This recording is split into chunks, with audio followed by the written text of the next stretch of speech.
A paz do Senhor, amados irmãos, sou o evangelista Marcelo Miranda, aqui no canal EBD Mestre. Seja bem-vindo, todos que estão assistindo esse vídeo.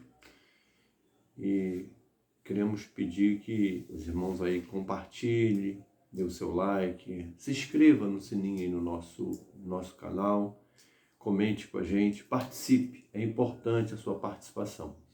Nós estaremos dando prosseguimento ao nosso estudo do livro de Apocalipse.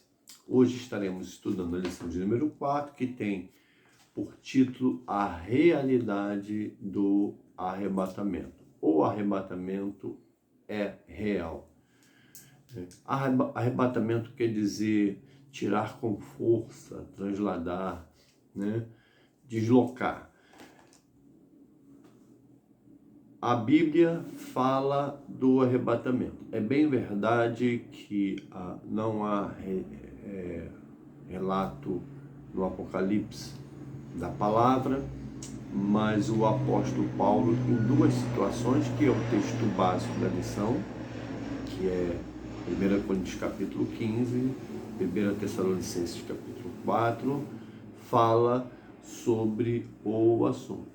Sem falar de outros textos que falam de uma forma não tão direta, não tão implícita, E hoje nós estaremos falando, então, sobre esse assunto.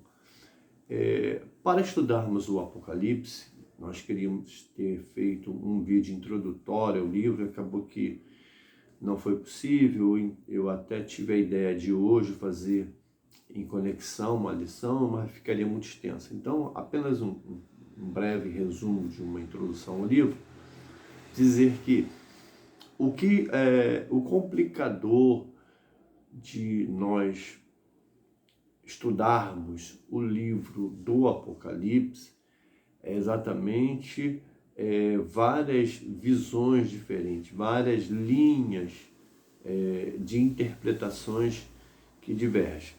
Do Apocalipse, as principais são o idealismo, o preterismo, o historicismo e o futurismo. São essas três linhas. O historicismo é aquele que acopla todos os acontecimentos do livro a fatos históricos que já passaram, que já houve relato na história. Fatos históricos que aconteceram no transcorrer dos anos.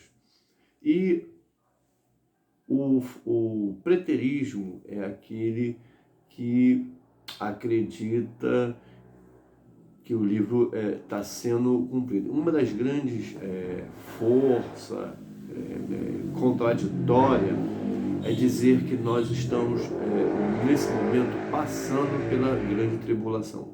Há grupos que até afirmam que Jesus já voltou. Então, é complexo essas linhas.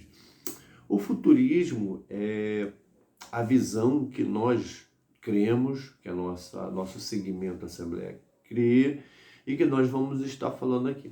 Sendo que no segmento futurista, também tem aqueles que creem, uma parte dos futuristas que creem que a igreja passará pela grande tribulação. No futurismo, na visão futurista, esse é um número bem reduzido, na sua maioria esmagadora daqueles que creem no segmento futurista.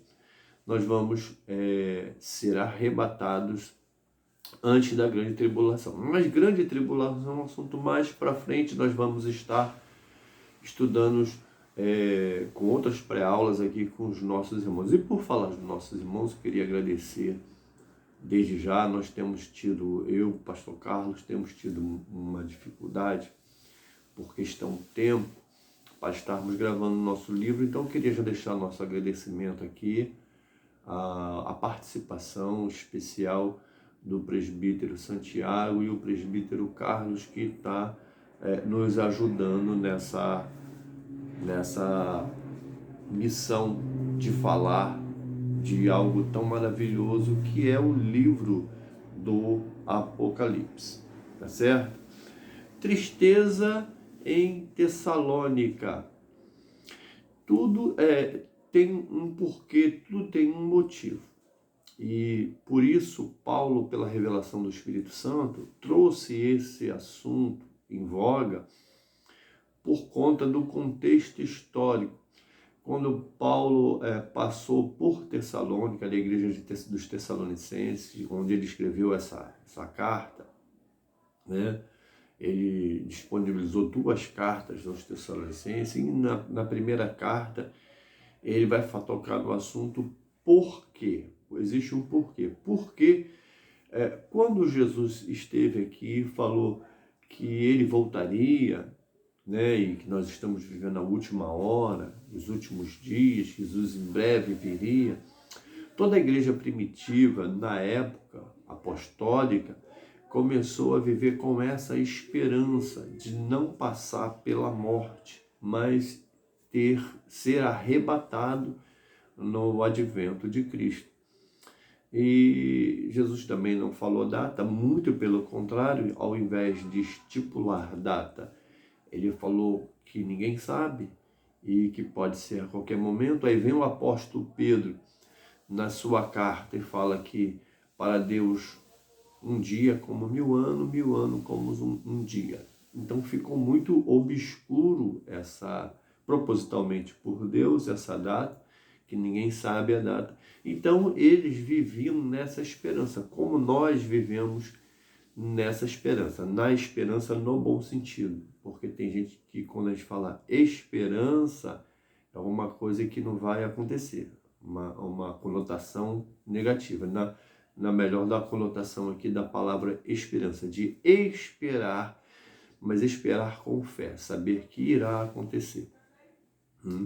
Então a igreja vivia nessa esperança, só que conforme o tempo foi passando, as pessoas foram passando para o Senhor, né? Eles morriam e os que ficavam, os parentes, começaram a ficar tristes porque se a gente vai participar do arrebatamento da igreja, do Messias retornando, e o fulano que é meu primo, que é meu pai, que é meu filho, que é minha mãe, enfim, não vamos poder participar. E isso entristeceu muito, muito mesmo ao povo daquela época, né? E aí Paulo, ele traz inclusive o texto básico da lição, que a gente chama de texto de referência. 1 Coríntios 15, ele destaca aqui o versículo 51, e 1 Tessalonicenses, capítulo 4, versos 16 a 18, na nossa lição, está impresso, diz assim: eis aqui vos digo um mistério, na verdade nem todos nós dormiremos, mas todos seremos transformados. É claro que isso é um texto que está fora do seu contexto, porque alguém poderia dizer assim, poxa, então todos seremos transformados, como é que alguns então morreram? Os de Tessalônica. Então, claro que tem um contexto aqui. Mas eu vou ler o texto aqui impresso de 1 Tessalonicenses, e aí fica claro isso. Porque o mesmo Senhor descerá do céu com alarido e com voz do arcanjo, e com a trombeta de Deus, e os que morreram em Cristo ressuscitarão primeiro. Depois nós, os que ficarmos vivos, seremos arrebatados juntamente com Ele nas nuvens, ao encontrar do Senhor nos ares. Assim estaremos sempre com o Senhor.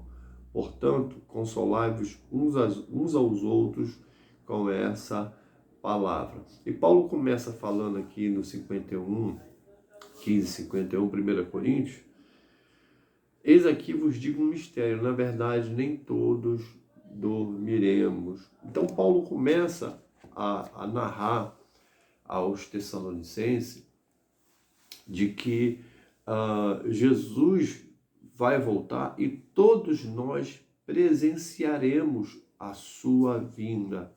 Todos nós, todo o povo que se chama cristão, os salvos em Cristo, vão participar, todos eles sem exceções, do arrebatamento da igreja. Sendo 2 grupos. Um grupo vai ser o grupo maior, eu creio, de todos aqueles que já dormem no Senhor, que ressuscitarão primeiro, e estarão com Cristo no arrebatamento. Depois de nós, os que estivermos vivos, seremos arrebatados, tá certo? E nós estaremos falando mais na frente a questão do arrebatamento no que tange a questão do corpo. Por quê? Ele vai falar que seremos transformados.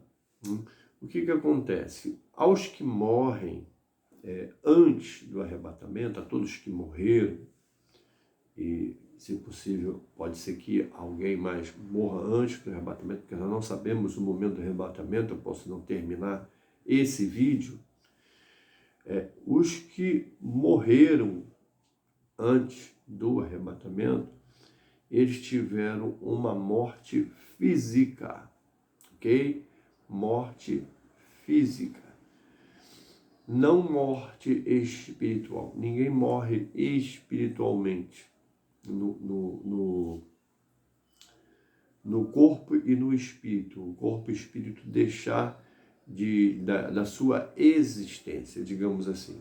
Também nós vamos distinguir o que é morte física, o que é morte espiritual e o que é morte eterna, também chamada de segunda morte.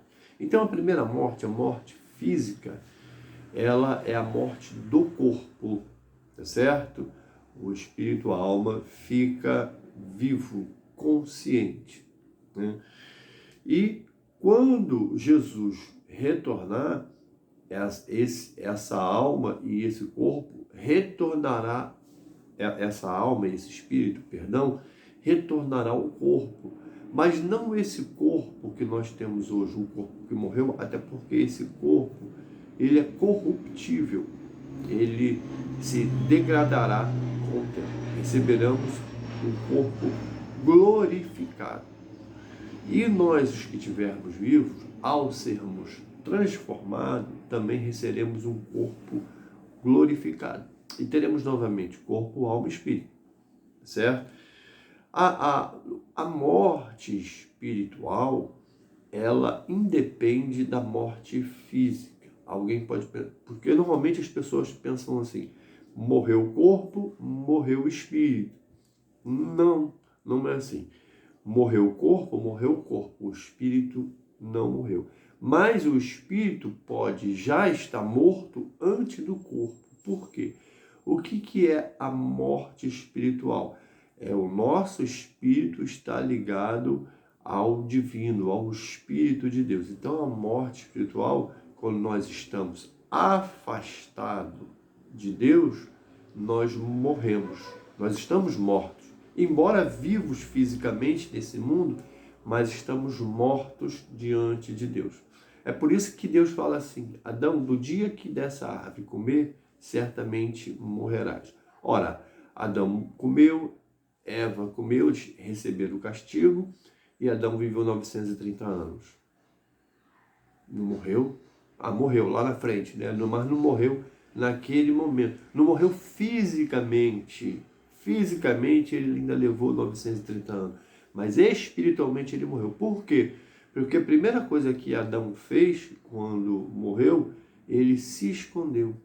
E Deus, que vinha falar com ele e conversava com ele, teve que procurar. Por quê? Porque estava escondido. Adão, onde estás? Por acaso comeu da árvore da vida? Porque Deus sabia que a única coisa que afastaria o homem de Deus seria o pecado, seria a morte espiritual, o pecado. Então, toda vez que nós pecamos, nós nos afastamos de Deus, então nós morremos um pouco espiritualmente. E aquele que vive completamente no pecado, ele vive completamente afastado de Deus.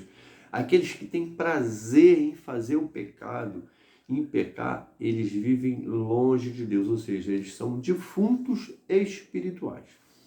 Quando eles morrerem fisicamente, eles já estão mortos espiritualmente, por isso não vão à presença de Deus.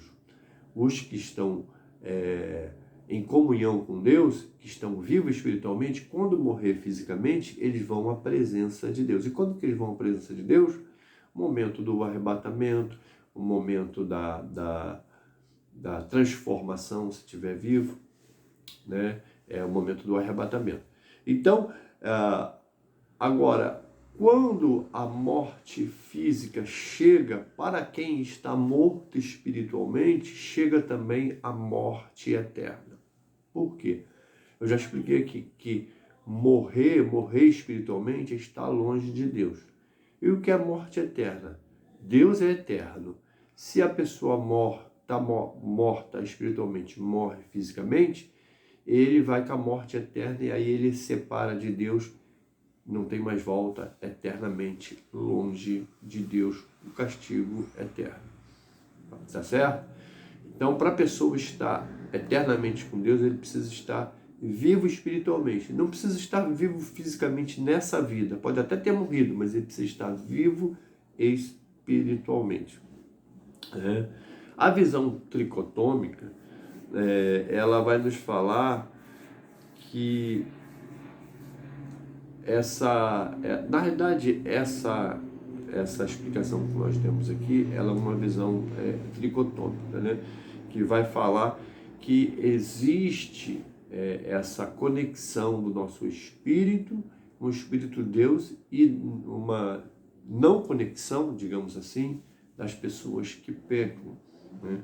E não há uma doutrina que eles falam, eles relatam que as pessoas vão ser simplesmente destruídas, não mais existirão, serão aniquiladas. Isso não é verdade. Por quê? Porque Deus fez o homem para o homem viver eternamente, perenemente, né?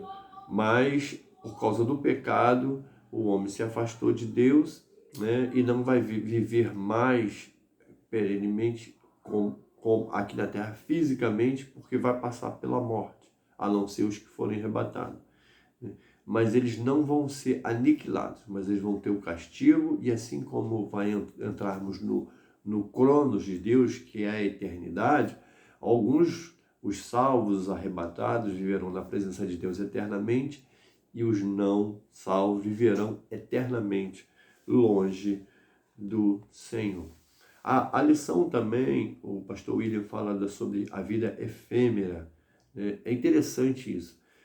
E nós vamos falar sobre isso, mexer aqui com a nossa mente, como que funciona, claro, de uma maneira muito sutil, muito simplória, por causa do nosso conhecimento psíquico.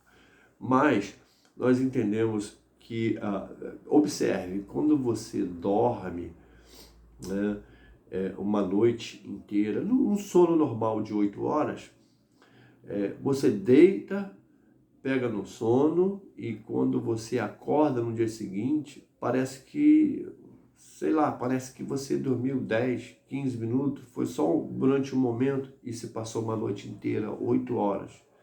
Né?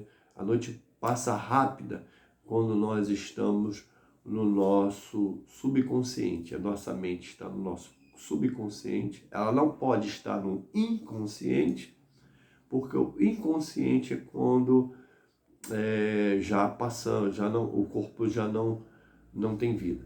Então, tecnicamente falando, o subconsciente, nosso cérebro está trabalhando ali nos sonhos, não é verdade?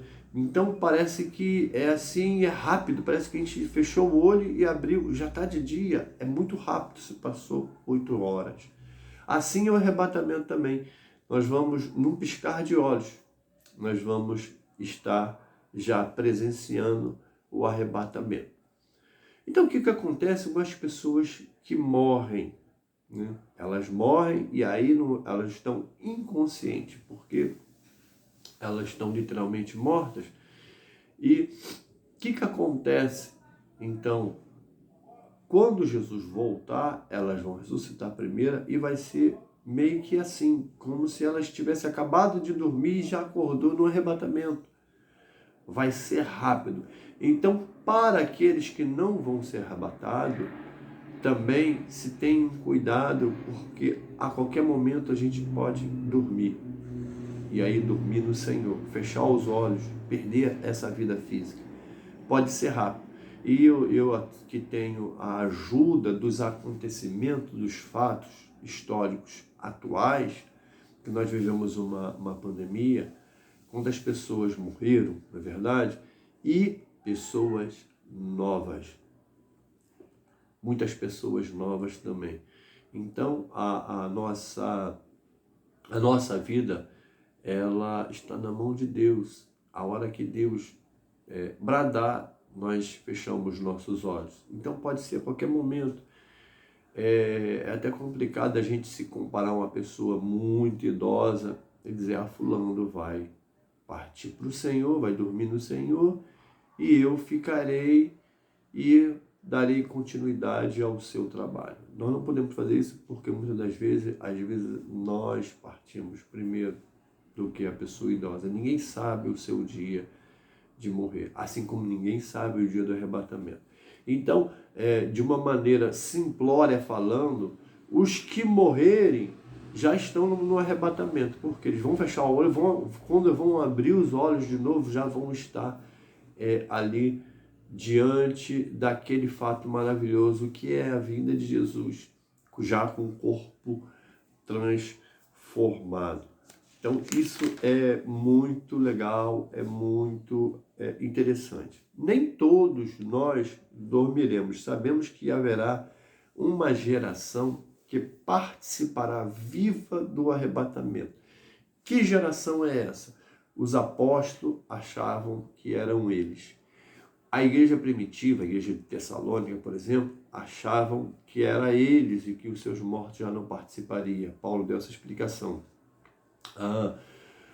O século passado, né, o milênio passado, o século passado, achavam que era eles. Nós achamos que somos nós, essa geração nova que está agora. Na verdade, nós não sabemos, mas fique você sabendo que contemplando ou não o arrebatamento em vida, você o contemplará. De alguma forma, você que é salvo, o contemplará na ressurreição dos mortos. Ok? E você que que não serve a Deus, que não quer nada com Deus, você não vai ver o arrebatamento, mas você também vai ter uma ressurreição diante de Deus para prestar contas. É o que nós vamos falar lá no final da lição sobre o trono branco e o juízo final. Tá certo? Então, o momento é agora. O seu arrebatamento é agora. Se você serve a Jesus, então está na hora agora de se santificar, de se purificar, de buscar a Deus, de dar valor às coisas espirituais e diminuir os valores das coisas naturais, das coisas físicas passageiras, buscar uma comunhão com Deus.